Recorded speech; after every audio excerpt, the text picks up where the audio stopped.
lot of time to go. These cars are taking one terrific pounding. A 911 is not really a 911 unless it ends up on a racetrack at some point.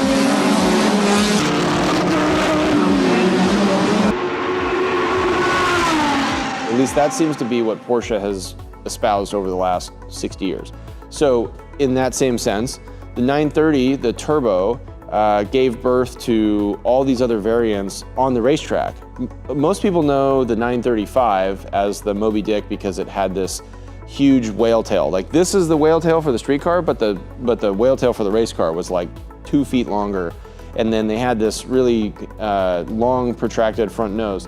And that 935 was the basis for a ton of cars that won at Le Mans, at Daytona, all these other places. You had lots of people like Hurley Haywood. It was a very long tenured car, and people ran the 935 forever. Before that, they ran the 934. The 934 was very close to a street car, but it had a complete hot rod engine. So it looked a little bit more like this, and instead of being based off an RS car, like the 1973 RS or the 1974 RSR, a turbocharged engine allowed them to have a smaller engine and make bigger horsepower to compete with cars like the Corvette and the Ferrari Testarossas and stuff like that.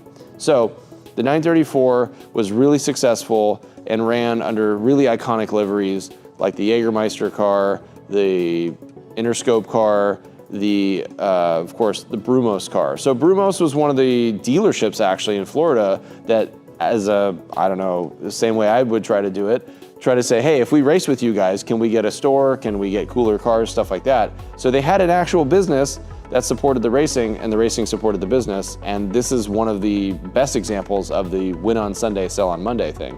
So Hurley Haywood and Peter Gregg ran the Brumos 59 car a lot, and that's the one that a lot of people have seen where it's painted white with like a red stripe and a blue stripe. And that was like this kind of era as well. So this was the road car that supported Porsche's, entries into these different things.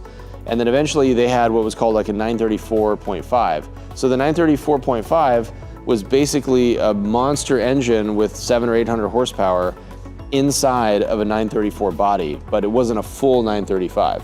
So this car lasted so long that they raced it for like 10 years straight, which now race cars become obsolete every 3 or 4 year cycle, or they do like an Evo kit or something like that. But back in the day, the Porsche was so successful and most importantly, reliable. So for 12-hour races and 24-hour races, they were able to push these cars to the limit and win at places like Sebring, which is one of the ultimate torture chambers for drivers and cars.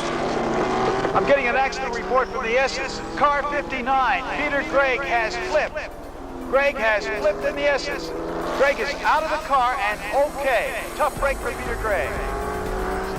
It's so bumpy, it's so fast, it's humid, there's all these other things that are going on, and it really is one of the craziest tracks. But this is where the 930, the 934, the 935, all those cars were shining as a result of that. Their reliability allowed them to push the engineering envelope further and further and further, because what Porsche has done time and again is taken this basic, geometry of the flat six engine and tweaked it to make it more sustainable at higher horsepower loads for longer periods of time.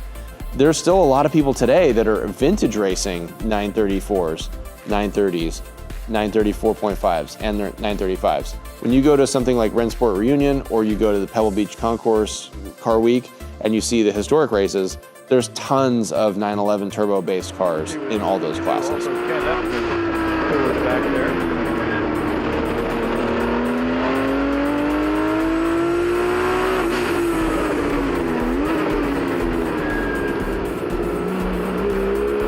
Because it's just such a successful platform, and you can get parts for it.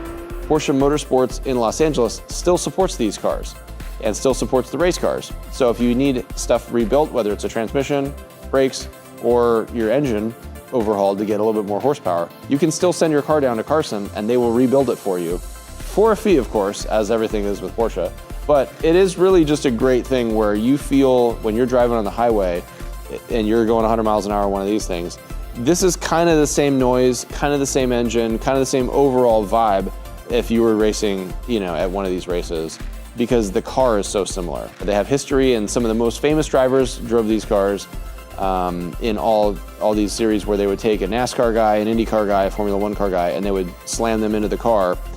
A 12-hour race at Sebring, a 6-hour race at Spa in Europe, or whatever it was. And this was the car that so many of those people, would show up to race because they knew they could finish. And if you can finish as a race car driver, you have a chance to win. And that's really one of the most important things.